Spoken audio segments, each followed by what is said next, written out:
Aku nemu video ini di TikTok dan bakal jelasin ke kalian. Ini adalah surat resmi oleh perwakilan Inggris dan Amerika yang memindahkan Yahudi ke Palestina. Tahun 1946. Izin screenshot ya Mbak Claudel, yang mau lihat langsung video aslinya itu ada namanya di bawah. Mereka ini adalah perwakilan yang bertanggung jawab mencarikan tempat tinggal baru untuk para Yahudi yang terusir gara-gara Nazi dan fasisme. Mau mereka pindahin ke Palestina dan negara di luar Eropa. Tapi rupanya nggak ada yang mau nerima kecuali Palestina. Karena nggak mungkin semuanya pindah ke Palestina, mereka bilang ya udah yang nggak kebagian tetap di Eropa aja. Ini kan tanggung jawab satu dunia. Mengeluarkan 100.000 sertifikat imigrasi diprioritaskan untuk korban Nazi di Jerman.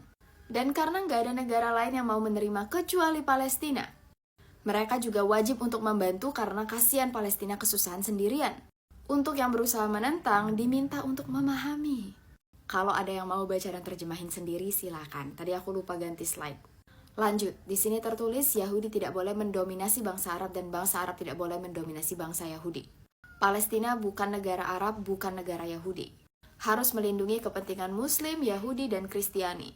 Palestina tidak boleh diklaim oleh agama apapun. Palestina tidak akan dan tidak boleh ditinggali semata-mata oleh bangsa Yahudi saja. Karena terletak di tanah Arab, maka ini adalah rumah orang Arab.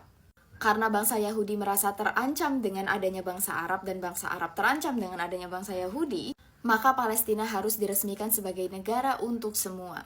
Apakah di nama itu ada Israel? Tidak ada, karena memang dari awal Palestina. Jelas ya, Palestina lebih ada duluan daripada Israel. Ini video bapaknya Gigi dan Bella Hadid yang asli orang Palestina. Warga Palestina mengadopsi bangsa Yahudi yang terusir. Diajak tinggal ke rumah. Tinggal bareng selama 2,5 tahun. Waktu itu si bapak masih dalam kandungan ibunya. Waktu ibunya pergi ke rumah keluarga untuk melahirkan dia, mereka pulang tuh ke rumah asli mereka waktu dia masih berusia 9 hari. Tapi rumah mereka dikunci dan gak dibolehin masuk. Ibunya mohon-mohon, seenggak-enggaknya kasih kain biar dia gak kedinginan, karena waktu itu masih kecil. Tapi gak dikasih, kain gak dikasih, gak boleh masuk juga. Karena rumahnya diambil, mereka pindah ke tempat pengungsian. Bayangin, setelah 2 tahun bangsa Yahudi ini diterima masuk, tiba-tiba mereka mendirikan negara sendiri yang diberi nama Israel.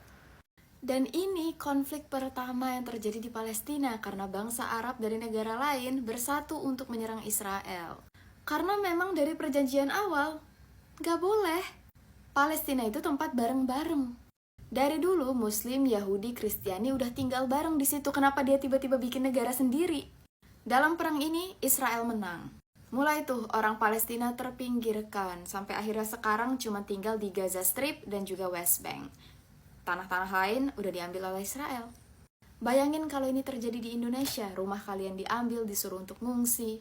Sakit hati nggak? Bohong kalau kalian bilang nggak sakit hati.